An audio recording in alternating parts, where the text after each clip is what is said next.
ঘোষিত যে আমার মাঝে উপবিষ্ট বিষয় এবং আমার মাঝে এই খিচুড়ি দান করতে যায় এই মহান অনুষ্ঠানখনক সঁচাকৈ অশেষ মানে আমাৰ সকল মানুহকে সহায় কৰিছে।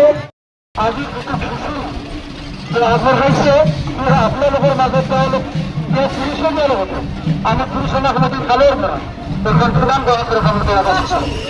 আমাৰ সৰু ভাষাতে আমার সংগঠন ছিল আমার পুরুষনা সভাপতি সুধান সুন্দর আঠাব।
শ্রী শ্রী রামচন্দ্র মিত্রর প্রথম কার্যসূচী আমার শ্রীকৃষ্ণ ধনুর উপরে আরোহণিত হয়ে গেল।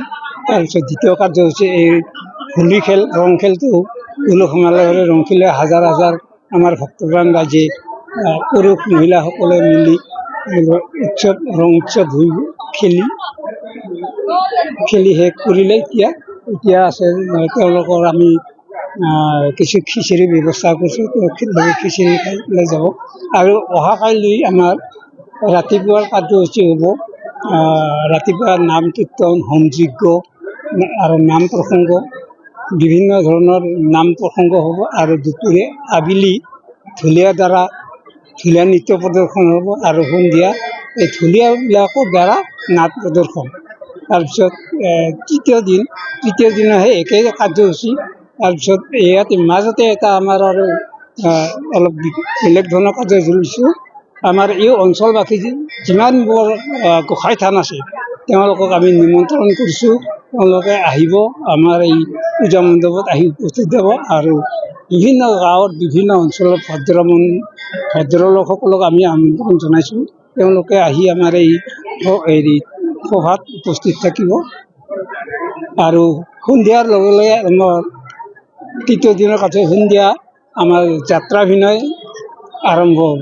যাত্ৰাভিনয়ৰ পাছত লাষ্টৰ দিনা আমাৰ 28 তাৰিখে পুৰা নাম কীৰ্তন, হোম যজ্ঞ আৰু আবেলি 1টা বজাৰ পৰা আমাৰ এই পথাৰত শ্ৰীকৃষ্ণক সুঁৱৰি যাত্ৰা প্ৰদৰ্শন কৰা হ'ব। আৰু এই সুঁৱৰি যাত্ৰাত বিভিন্ন অঞ্চলৰ গোসাঁই থানবিলাকে দেওধাল লৈ অহা বুলি কয় আমাৰ ইয়াতে, দেওধাল নিচিনা লৈ আহি অংশগ্ৰহণ কৰিব তাতে। আৰু তাতেই আমাৰ দেওধাও নৃত্য হ'ব, দেওধাও নাচিব আৰু ঢুলীয়াৰ দ্বাৰাও নৃত্য প্ৰদৰ্শন হ'ব। আৰু তাৰপিছত সন্ধিয়াৰ লগে লগে আমি শ্ৰীকৃষ্ণক এই মেইন মন্দিৰলৈ অনা হ'ব। আৰু নিশা আমাৰ এই উৎসৱ উপলক্ষে আমাৰ একক নৃত্য আৰু দলীয় নৃত্য প্ৰতিযোগিতাৰ আয়োজন কৰিছোঁ।